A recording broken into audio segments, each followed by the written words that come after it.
This video is brought to you by Masterworks. Stick around to hear more about the special opportunity they are providing to the entire upper echelon community.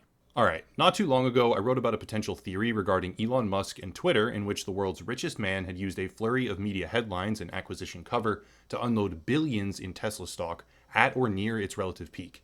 That video contained much more, such as a fair bit of speculation regarding tax incentives, as well as a question about whether or not Musk is using his tremendous social media power to bury specific news stories and manipulate search engine results. He's done it before, and this time it seemed like he might have done it again, as he was directly being named in a drug-fueled nightmare of a court case involving Johnny Depp and Amber Heard. Pretty much everyone has probably heard of that, but as expected, in the days following that video, we have seen quite a few more developments. It is now my opinion that Elon Musk has used this Twitter buyout to offload a large portion of his stock in Tesla at the peak of its overinflated valuation, and is now deliberately tanking the deal, as I speculated earlier, through a variety of obfuscated tactics. To explain this, we need to look at three different things. First, the structure of the deal. Second, the reality of Tesla itself. And third, what Elon Musk has done since the deal was initially unveiled. To start with, we have to understand how the deal is structured, because that understanding will inexorably take us to the individual share price of Tesla, ergo, market confidence in the company. This deal is not exactly atypical when it comes to acquisitions. However, even that standard format can pose a significant issue for the world's richest man. Right off the bat, and hopefully anyone following the topic already knows this, but right off the bat, it's critical to be aware that the financing of this deal, the money that Elon Musk has acquired through institutional backing, is collateralized by his own personal stock in Tesla. For those that don't quite fully understand what that entails, it effectively means that his ability to actually raise over $40 billion in movable, transaction-ready cash requires that the price of Tesla maintain a very high value, or else he can be margin called, which would be a situation where banks call on Elon Musk. The word no is not an option here. They're not asking him to do this in a margin call. They are forcing him to do it, to liquidate massive amounts of his personal Tesla holdings if the price falls too low. Now, originally, I was of the personal opinion that financial institutions were highly unlikely to ever margin call the world's richest man, owing to the fact that they could then lose access to his future business endeavors.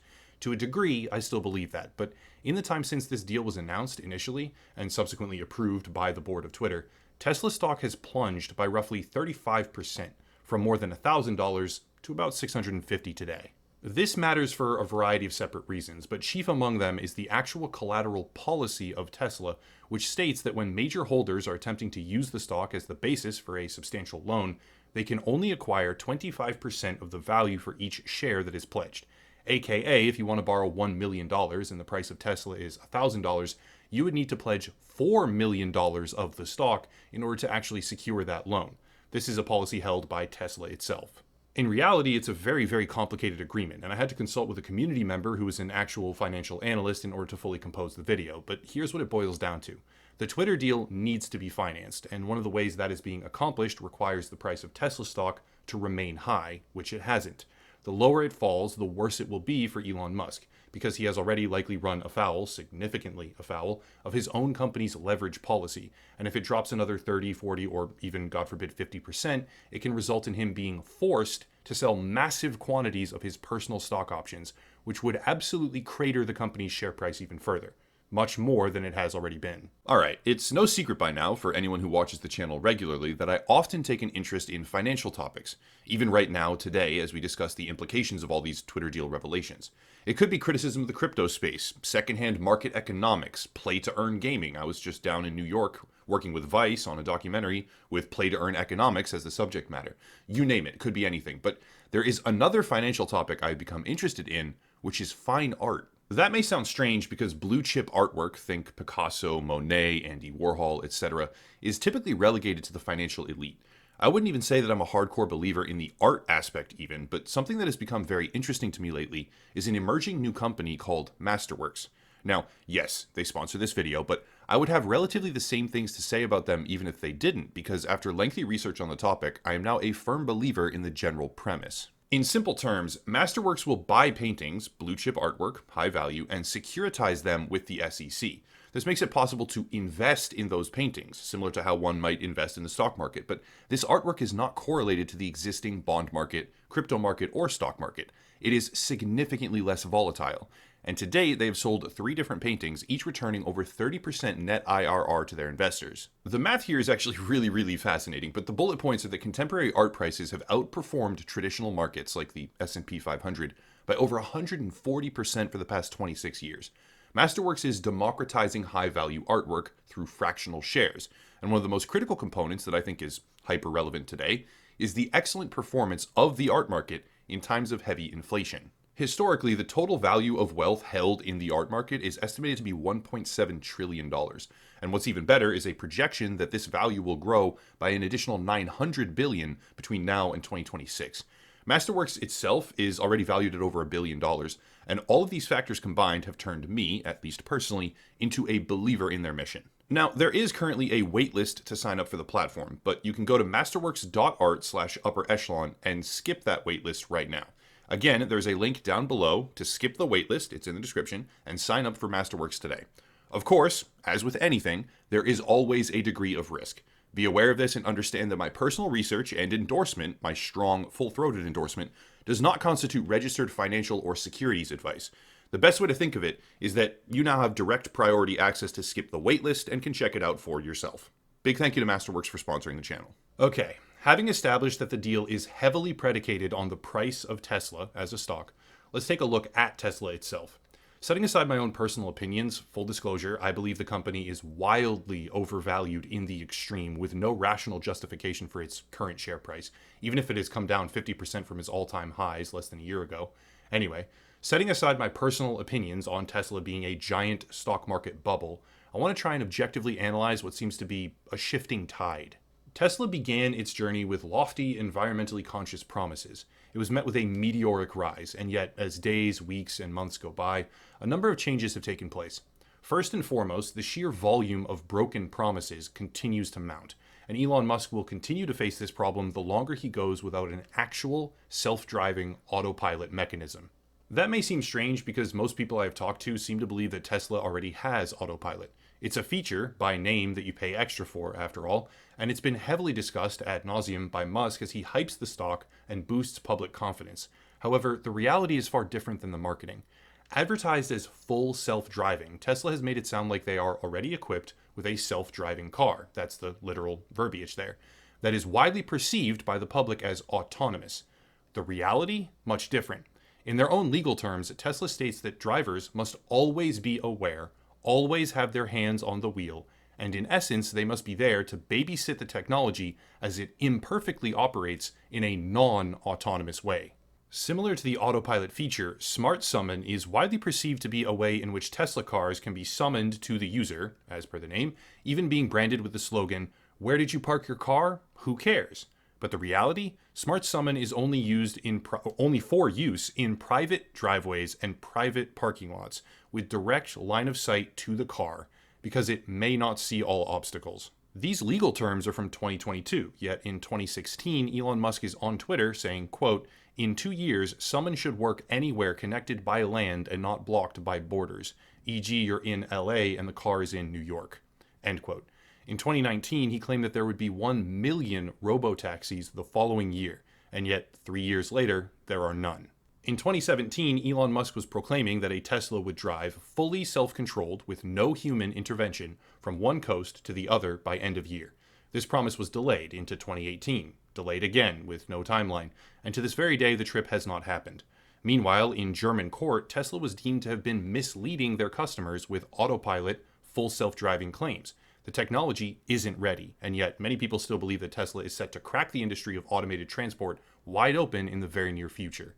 This is just the tip of the iceberg. Issues for Tesla have been mounting continuously, and from an optical perspective, they've encountered an entirely new hurdle, as a bizarre campaign from Dan O'Dowd, a California billionaire Democrat running for public office, takes aim exclusively, that's his entire campaign premise, at Tesla's self-driving technology, with enormous advertising spends in a state which comprises an incredibly large portion of Tesla's overall revenue. Meanwhile, alternative self-driving car technology is yielding far more promising results. Tesla is battling companies most of us have never even heard of to produce tech that will revolutionize the market, but analyst estimates, as far as I was able to find, almost universally placed Tesla as a long shot to actually accomplish that goal. Take from that what you will, but perception for a hype-driven company like Tesla is incredibly important to maintain. There's much more I could go into regarding self-driving technology, but shifting to a more generalized topic, Tesla has long been plagued by a problem called wompy wheels. The wompy wheel issue, controversial as it may be, was initially coined by a man named Keith Leach, who was subsequently ousted from all of the Tesla communities, message boards, forums, etc., that he tried to join, being accused of spreading FUD, which means fear, uncertainty, and doubt. His claim, the wompy wheel claim, was that Teslas had a severe suspension issue that would result in the wheels practically coming off of the car in unsafe ways during general operation. Whether or not this claim is true, I have no idea. Let me just put that in there. But there is a 2017 service bulletin specifically for the suspension, which indicates that a failure of certain parts can result in the body falling and the tire pressing up into the wheel well. Is it related? I don't know, but the problem of wompy wheels did not disappear and can be found replicated all over the internet to this very day. More recently, threads have been popping up that I myself find very, very difficult to discredit, detailing from a supposed worker who helped produce the parts that quality control has deteriorated to a point where faulty, unsafe components are now being shipped and used by Tesla in order to meet production quotas. This claim in particular involves rear cradles and includes explanations for specific issues that Teslas do actually currently face, such as uneven tire wear in the back and back-end rattling as well. Nothing I can find disproves this claim, but I also cannot find documentation or eyewitness evidence, so again, take this for what it is, right? Unsubstantiated claims on social media. But the point is, and this is the critical part, these claims gain traction. Increasing competition, well-funded PR campaigns against their technology by billionaires running for public office, more broken promises and unfavorable court rulings than you can possibly count, whistleblowers, accusations of workplace misconduct on a scale that, even if false, have a dramatic effect on corporate branding and investor sentiment, plus more. No matter where you land, no matter what you believe, no matter if it's all true, false, or somewhere in the middle, it's all being said, it's all hitting the headlines, and it doesn't seem to be stopping. That's point number 2, a company that is up against more adversity, even in a downturning market right now, than almost anyone I know who supports it is willing to recognize. But there is a third piece of the puzzle.